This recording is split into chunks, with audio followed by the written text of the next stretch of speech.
98. No, it's from. Here we go. You smart ass comment, Liv. Hey, what's going on, everybody? We're back. It's a Eclectic Minds podcast. Liv just said some smart shit. I'm gonna just leave it out though. She's trying to play my motherfucking laptop. My shit is in the 2000s, yo. What's going on, everybody? Okay, 2001. Yeah, well, shit, I'll take it. Shit, there is some po folk out in the world. Again, that shirt is like dope. This thick.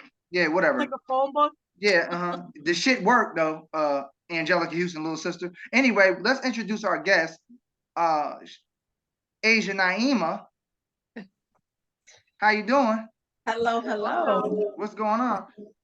Let me just run down real quick what I know about this woman. She's an actress and have done some things, and I wanted to have her on the podcast so she can discuss some of those things and some of the trials and tribulations of the industry, as well as how she got her start, and everything else that we want to fucking talk about. Yeah. So what's going on? First of all, what's up with you? What's new? All right. So we're just gonna jump right in. Okay, so actually right now, a film I did is on Amazon Prime. Praise Jesus. Lord have mercy. Get your royalties and shit up. It's also coming out on Tubi and another streaming network called, I think, Plex or Plexi. Yeah, Plex. Yep. It's also coming out on Plex as well. Dope. So that is super exciting. That's dope as hell. I'm gonna watch that shit. Yo, tell the people what it is. It's called Guilty Conscience. Okay. It is a psychological thriller. Shit. Oh, hold on a minute. Hold on. You said psychological. That shit ain't like 7, is it? God damn, they killing people based on the guilty sins. No. That shit, you ever seen 7? No. Oh, watch that yes, shit too. But anyway, going back to your shit. Go ahead. It's crazy. So it's called Guilty Conscience. It's a psychological thriller, as I said. And it is about a young man named James Winters who is dealing with some PTSD. And I play his fiance. And that's really kind of all I can say about it, because it's a film that you have to watch. You have to watch from beginning to end and pay attention in order to know exactly what's happening. So when you get to mid-end of the movie, you're like, oh, wow. Understand what's happening now. So you can't miss shit. You fuck around and come back like, how this bitch dead? Like, what fucking part I miss? It's one of them shits that you gotta watch that shit from beginning to end. Like this, hold the fuck up a minute. How's she in the cave? Nobody no damn cave, crazy. But also I just did a play last Saturday, which was really dope. I got a call like Wednesday night. Hey, I know you do more TV and film, but somebody dropped out of this play last minute. We need an actress. Somebody that can learn lines really quickly. So I got the script like 10 p.m. Wednesday, and the play was on Saturday. Damn. It was a success. Yeah, it was actually, it's called She Cries in Silence. Dope play, dope storyline. Yeah. It's about infertility, women, Black women specifically, who deal with infertility issues. And the struggles that they face. And my character happened to be the only character in the whole play that does not want kids. So it was very, very interesting.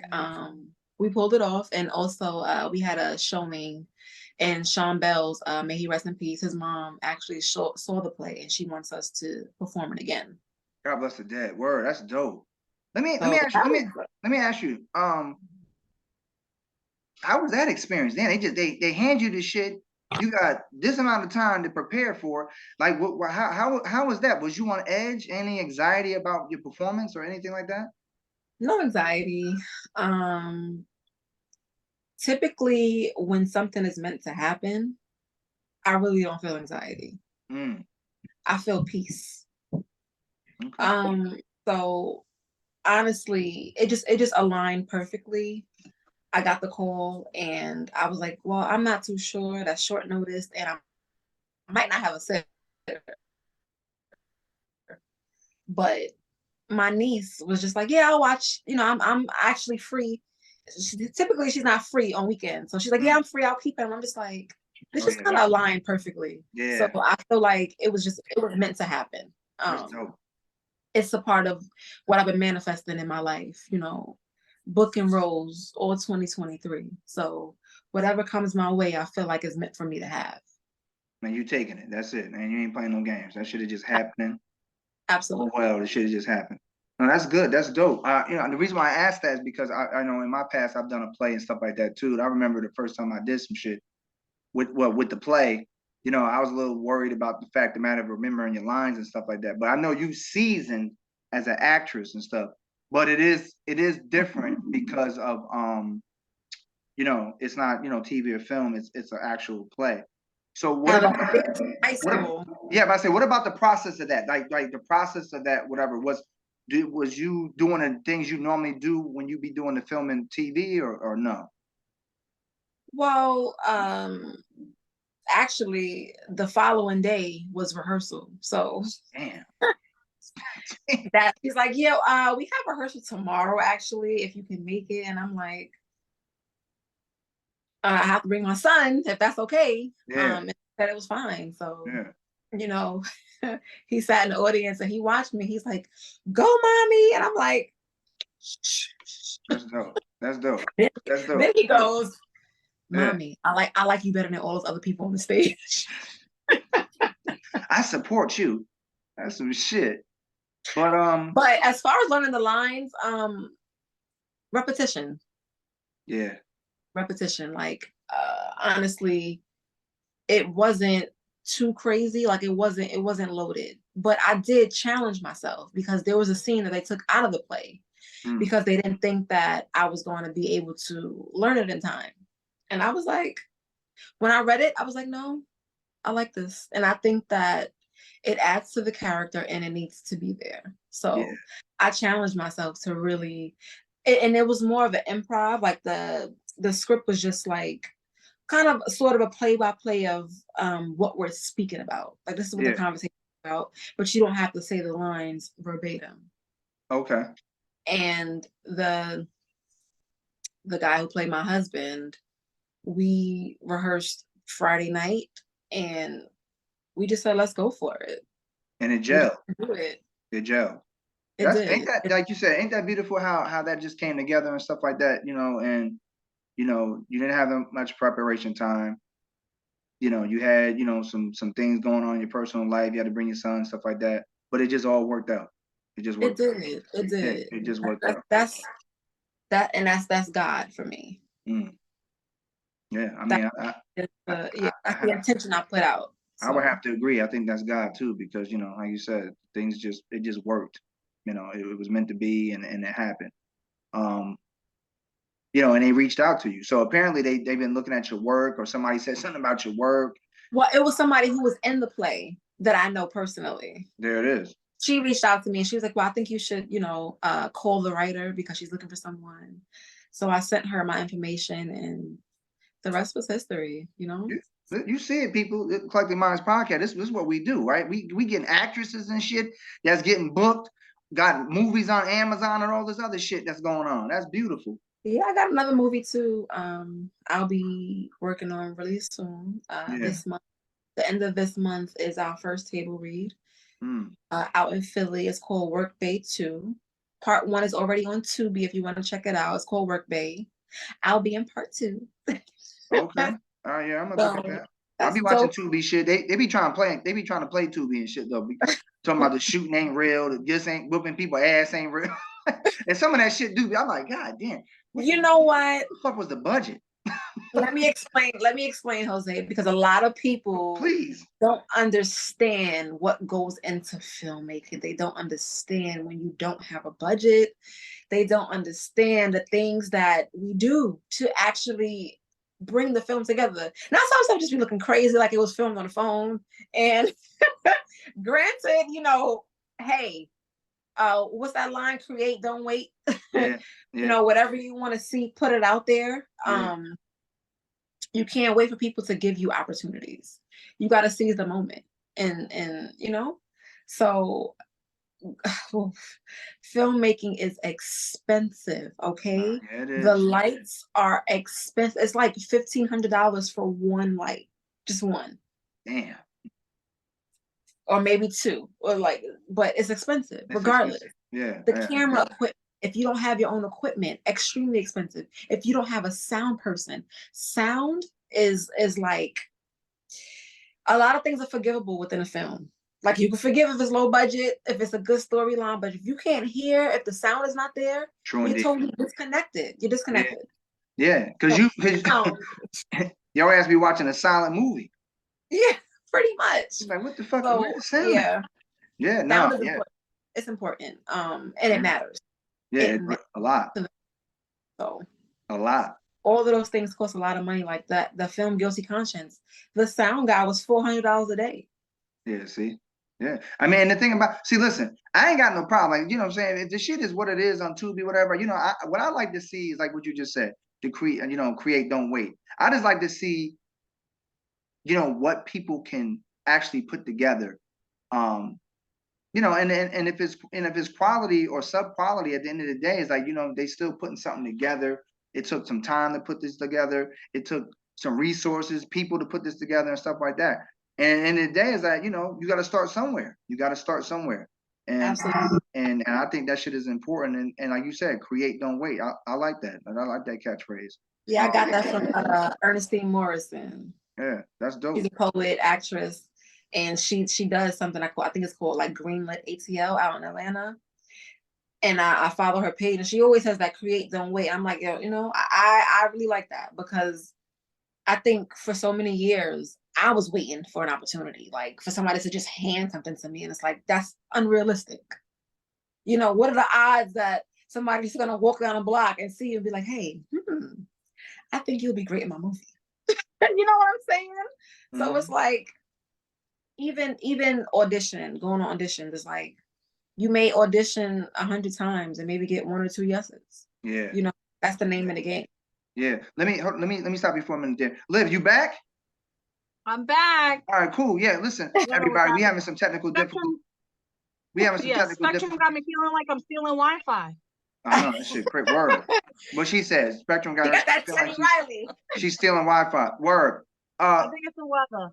Yeah, it more likely is. Live in the woods, so her shit freezing up or whatever. So, you know, bear with us, viewers. But anyway, Jose, Liv, again, we got our actress and our guest, Asia Niema, running things down for us or whatever.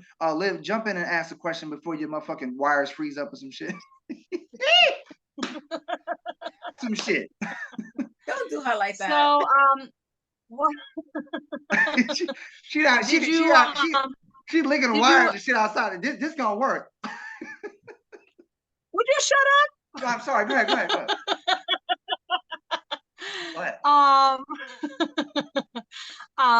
So what inspired you to get into acting, and did you go to like any schooling for it, or is it just something that you do naturally? Great question. I always say I was born this way. Like, I just, since I could talk, I was just into it, performing. So what I used to do when I was younger, I used to perform around the house. So I would get my mom's heels and put them on, and I would just put on shows, whether I was lip singing a song, making up a dance. It didn't matter. And I would make my mother and everybody sit down and watch me do it. Girl, you don't sit your ass down somewhere. Yes. Also, being a part of like small ceremonies, like, you know, from camp, or I have to talk about the Young Saviors Cadet Academy. You know, shout out to Uncle Malik. You know him as Mr. Ray. So he actually started a program in the early 90s. I think maybe like 1991. In Brooklyn, called Young Saviors Cadet Academy. And it was basically a disciplinary program for young boys to get them off the street. But then he had a daughter who is one of my closest friends, and I consider her family, who's actually married to one of Jose's closest friends. Yeah, shout out to they funky asses. Yeah, go ahead. But her dad is, oh man, I can credit him for a lot because he's taught me so much.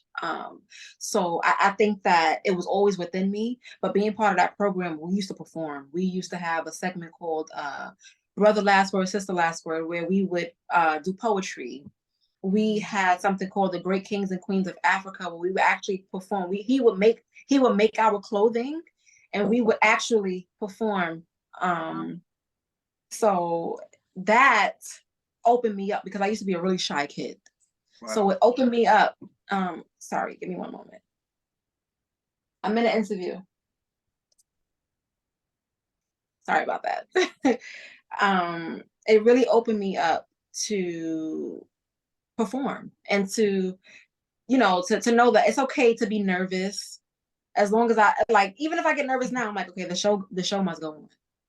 So I might be nervous before, but once I hit the stage or whatever I'm doing, I just turn on. Once I'm in front of the camera, I turn on. So I have to credit that actually for really giving me the confidence and knowing the beauty, within just being myself and being creative. To piggyback off of her question, so did you do any like acting school or anything? You gotta say veggie back, okay? Say that again. I said you gotta say veggie back. Veggie back. That's right. That's right. Good looking. What the hell I mean? What the hell I mean? I don't eat no swine. Oh my God! Okay, to veggie back. It was a joke. Well, look, and so yes, I don't eat meat at all. Yeah, she don't eat shit either. Y'all vegan together. That's why y'all vegan together. Goddamn vegans. God bless y'all though. We're taking over. We're taking over. Yeah. Yeah, I don't eat meat. I just don't eat the red meat. Well, let me answer the question. Sorry. Yeah, let her answer. Hello, stop. It's not about you, Jose. Go ahead. Sorry. Yes, all of that was actually training, because we also used to step, we used to drill. So all of that was training. Little did I know, right? And then when I was in high school, I was in theater. So I had some training from that. And I moved to South Beach, Miami. And I think I was about 25. And every day I wake up and I'll be like, I still want to act. Why am I not doing it? So I took a job at Zara on South Beach. And when I went to the stock room, I opened the door and it was like another building attached. It was the New York Film Academy. And I was like, this is meant to be. Wow. Meant to be. It was like you can't see it from the outside. It's like literally a building attached to the store Zara on South Beach and on Lincoln Road. But you'd never know it was there. So I inquired about it, and I don't know how I paid for it, but I did. I made it happen. Where there's a will, there's a way. I did. I studied the 14-week acting for film class. And then when I moved back to New York, I got pregnant. It happened so fast. That wasn't acting. You did that shit for real. I did, I know. It happened so fast that it put a halt to everything. So I had to rediscover who I am, redefine myself as now a mother. What does that look like? How can I act as a mom and still be, present as a full-time mom? And I think I'm doing it. I'm not trying, I'm doing. 2020, the pandemic, it spiraled everything for me, because I said to myself, well, why am I not doing this? Why am I not doing what I want to do still? And the pandemic really gave me the opportunity. So I started tapping into more acting classes. Shout out to Dejon Talton, who was my acting coach. He was on Glee. He's also cousins with Megan Good. Dope acting coach. Love him to this day. He gave me a lot of perspective. So also Clubhouse was like huge because I got to meet a whole new network of actors. You know, first it was just me, and you feel alone on this little island. It's like, damn, nobody understands, nobody gets it, you know. And the more you're not fulfilling yourself, the more you kind of get embarrassed to talk about it because nobody understands. And it's like, they're gonna think I'm crazy. They're gonna be like, well, who she thinks she is that she thinks she could just do this, right? Who she thinks she is where she's gonna become an actress. Like, what are the odds of that? And it's like, who are you to shit on my dreams? Don't project your fear onto my life because it doesn't work that way. And I had to learn how to block all of that bullshit out. Yeah. So being a part of actor Marquise Moore, he actually he's been in BMF, Snowfall, The Walking Dead, ATL, a bunch of things. Wow. He started a table reads group on Clubhouse, and that is literally that was a blessing to me because it really leveled me up as an actor too, reading various scripts and just tapping into characters, movies that I haven't even seen, where we have to make these characters come alive with our imagination because, you know, Clubhouse, you only hear voices. Oh, really? I never knew that. Yes, you only hear voices. So we would do these performances. We would read original scripts. We would read, you know, scripts already done. So shout out to my Clubhouse family. You know, we really created something special, and we actually got together. A lot of us got together and filmed out in LA last summer. We created a film, so that was pretty dope too.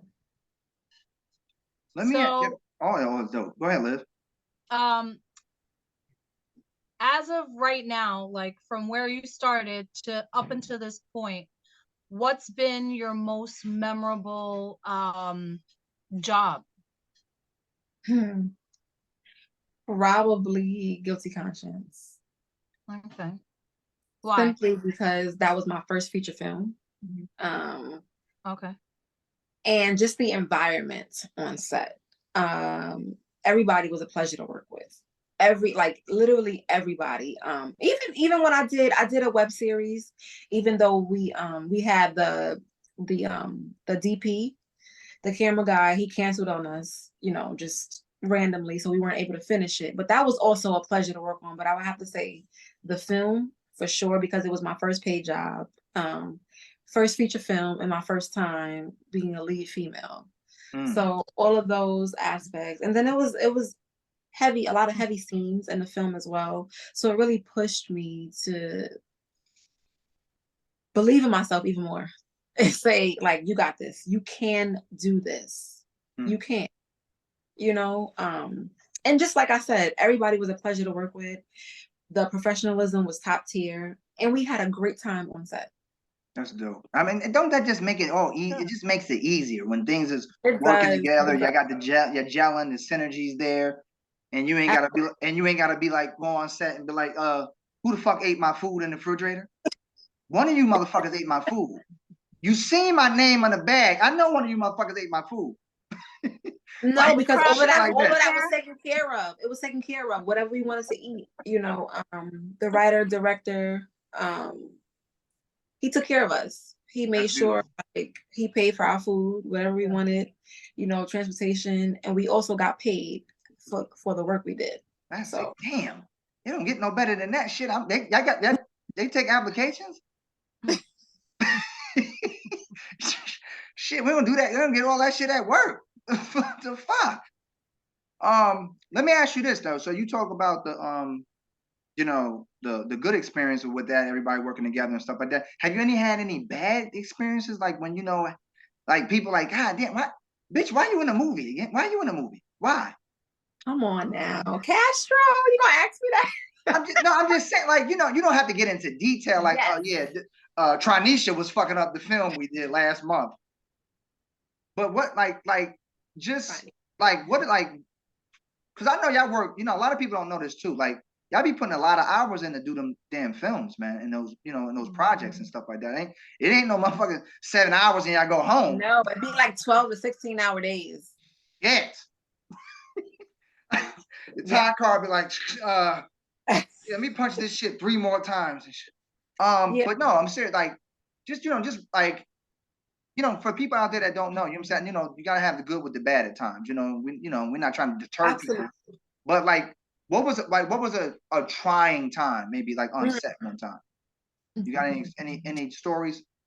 Women go through a lot in that industry. So, it's, from, criticism about how they look or how, they're presented, their body type, their, choices of clothing, hairstyle even. And if you're working and then with to all women, sexual harassment. That too. And if you're working with a bunch of women who are like, who are all maybe like plus size women and you're only the small one, you get the little passive aggressive remarks and it's just like, I was born this way. Like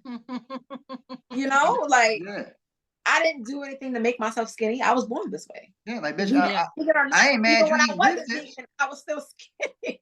Yeah. About that. Yeah. And it's not like you shaming them, like the big girls, like, I ain't mad you eat rib tips, like, you big because you want them, No, but I think that beauty comes in all shapes and sizes, period. And that is legit how I've always felt, as a woman. But I have, yes. And I think energy is everything, especially coming from when you're the director, the writer, the DPs, the producer, whatever, your energy matters on set because you are who, you're who the actors are looking to, right? We have a job to do. We got to perform, right? We got to bring your story to life. So, excuse me, if your energy is off, then how can, it's affecting me.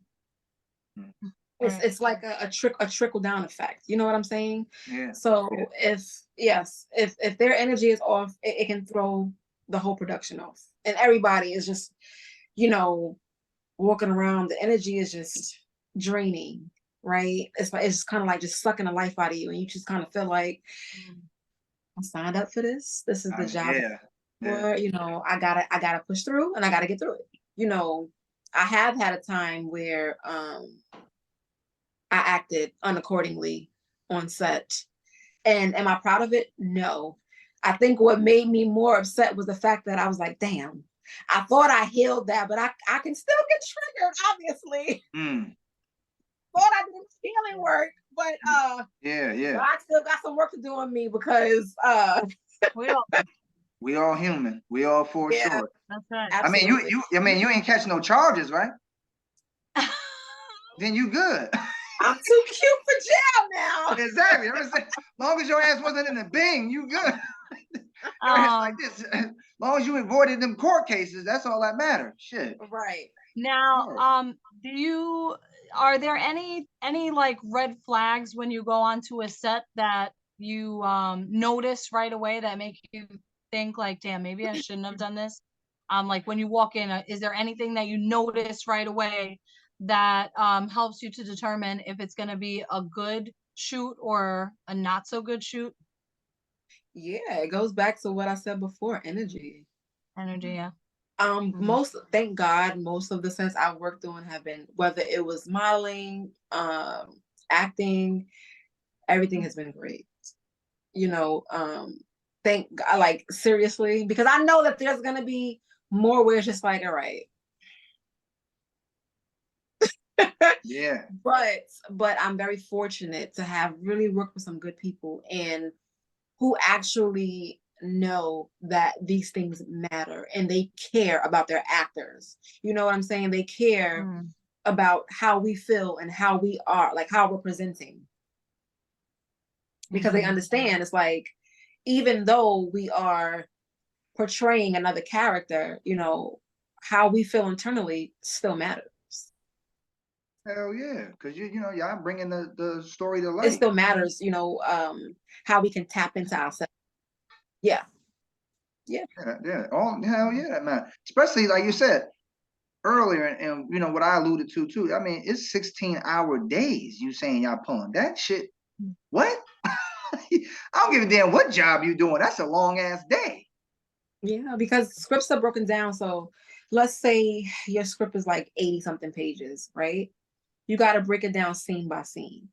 So I may be on set from like 9 a.m. and I may not be filming until like 5 or maybe 9 p.m. Damn. But let me ask you this. So like, So what? So they don't just call you like, all right, you can bring your ass in now. You about to do your scene. That you just gotta wait around the whole time.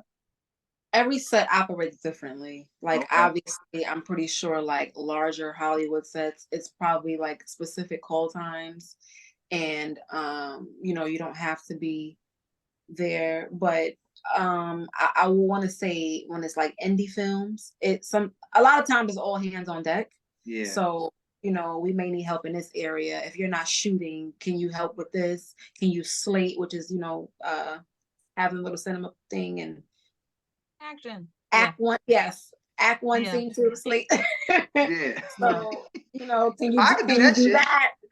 Can you hold can you hold the sound boom? Like, you know, Yeah. that's just the nature of the job. Yeah. So now, like I said, it's not like that everywhere. Because sometimes it'll be like, you know, okay, well, their call time is 8 a.m., yours is 1 p.m.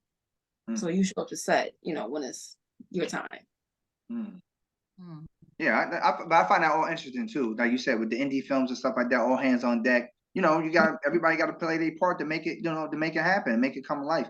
And I think that's dope. You know what I'm saying? It's because, you know, especially those type of projects, because you knew what it took to make all that shit happen. You know what I'm saying? Those are typically the unpaid projects, though. Like even if it's an indie film and it's paid, more than likely they have like, you know, the extra help that they need.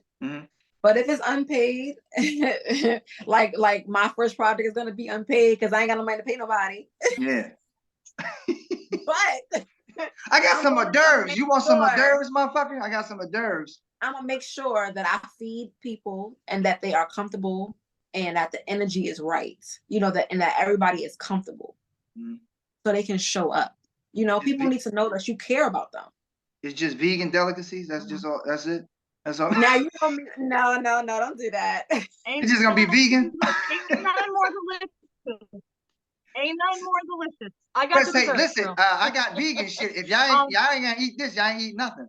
No, you know, I cook for my audience. Okay, whatever you eat, I cook. So yes, I'm there. Okay. give me some curry chicken.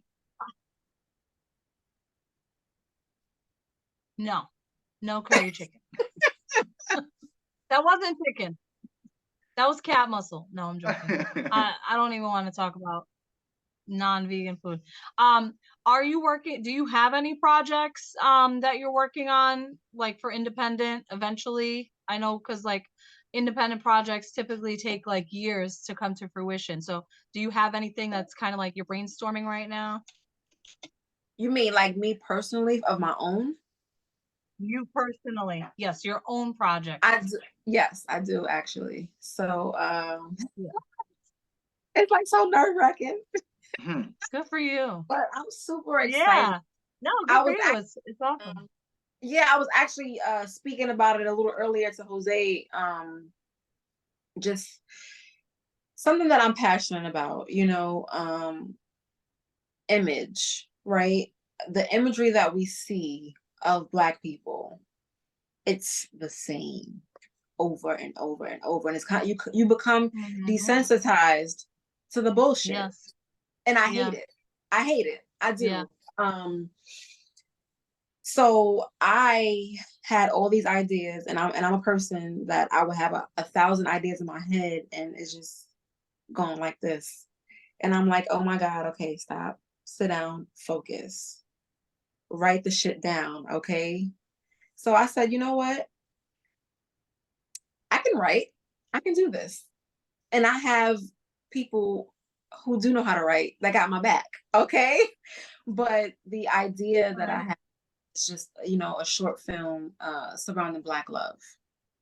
I'm not gonna give too much details, but I want to show healthy Black love, right? Yeah. High lows of it, conflicts without toxicity, right? Because that is not, contrary to popular belief, that is not everyone's story. And it's not the way everybody operates within their relationship, right? But it's constantly what we're fed, what we're seeing, you know, what's seen, and it irritates me, honestly, because I feel like there are more effective ways to deal with one another, and I feel like we are at odds with one another. You know, it's like, well, black women is and black men is, and it's just like counterproductive, unnecessary.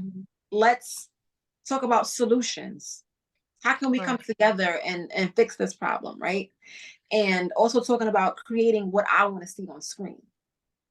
Yeah. I don't want to see the bullshit no more.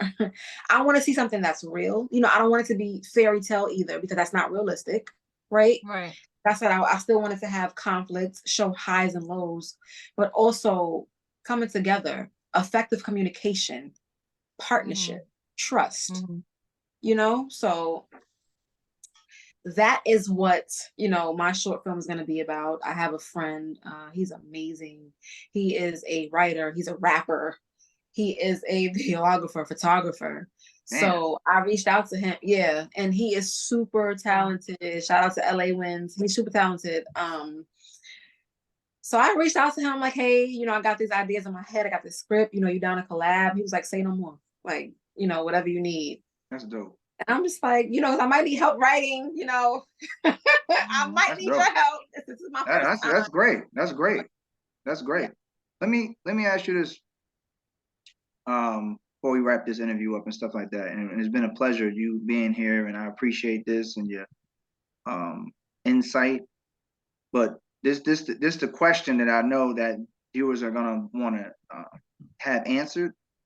If you can put this in a good summary.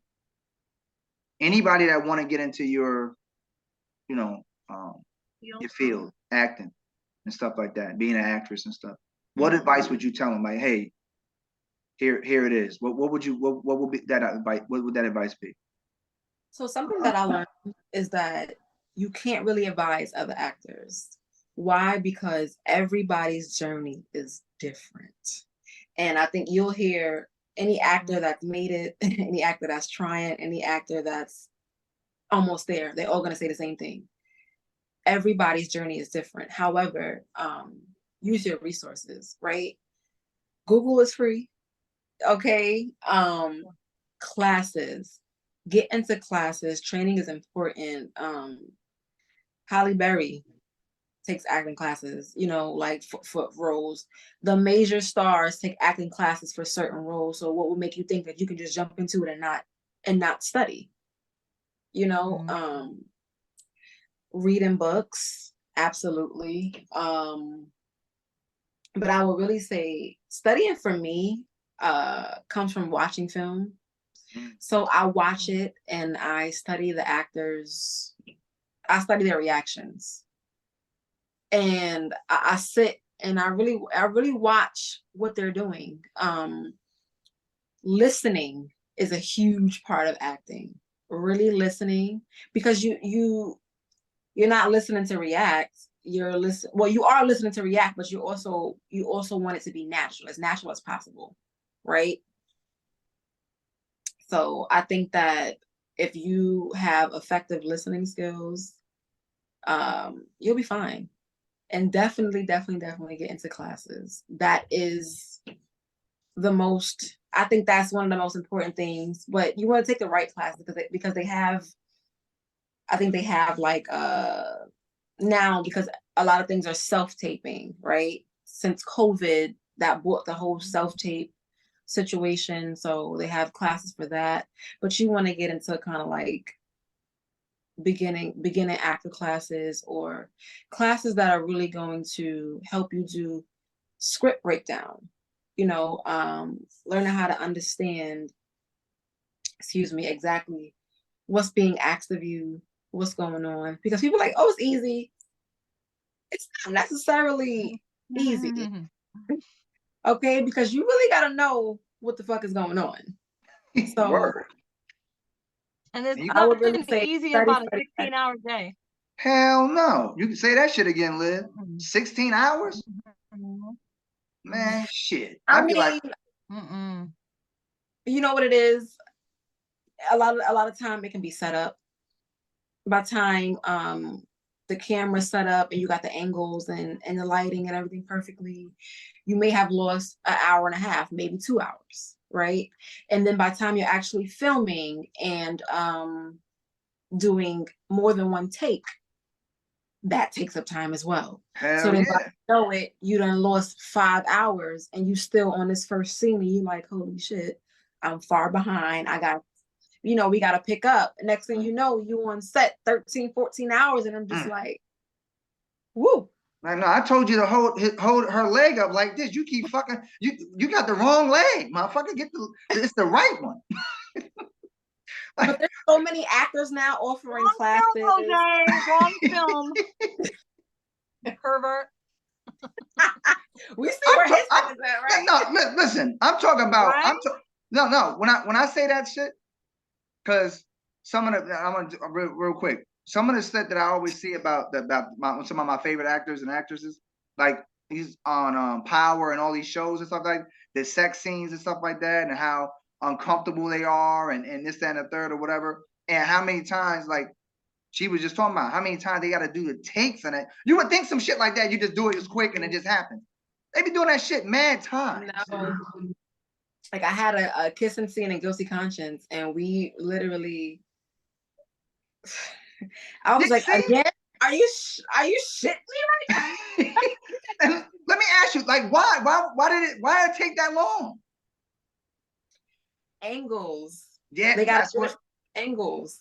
That's so what they said. It's like to make the story cohesive, because as a viewer, you're looking and it has to look like a story. Like you want to see it look a certain kind of way. So they have to get it from so many different angles.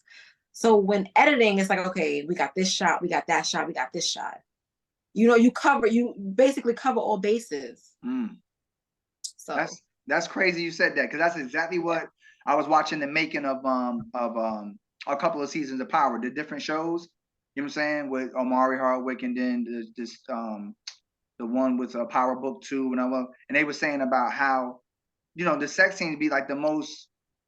Sometimes they take the longest because, like you said, the different angles, and it just be kind of uncomfortable, and it's like because 8, 9 people there, space with somebody on your body, know, and then you got all these cameras in your face, all these crew people around you, so you're like, I can literally sit here and act like I'm, really like cowgirl riding this man. Yeah. And I'm really uncomfortable as fuck.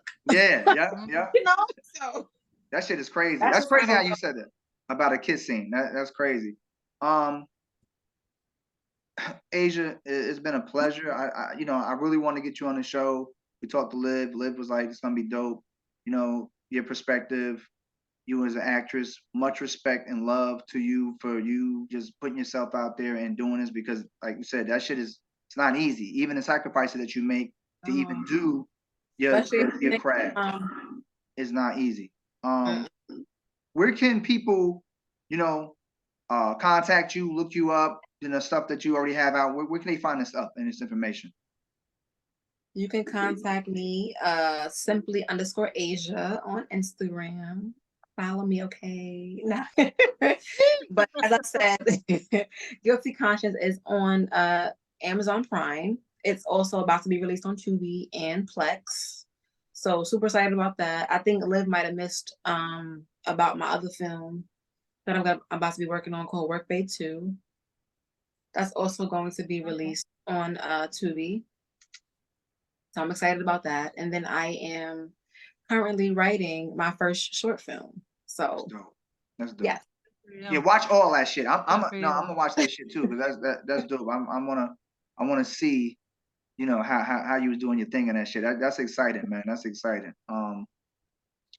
You got something, Liv?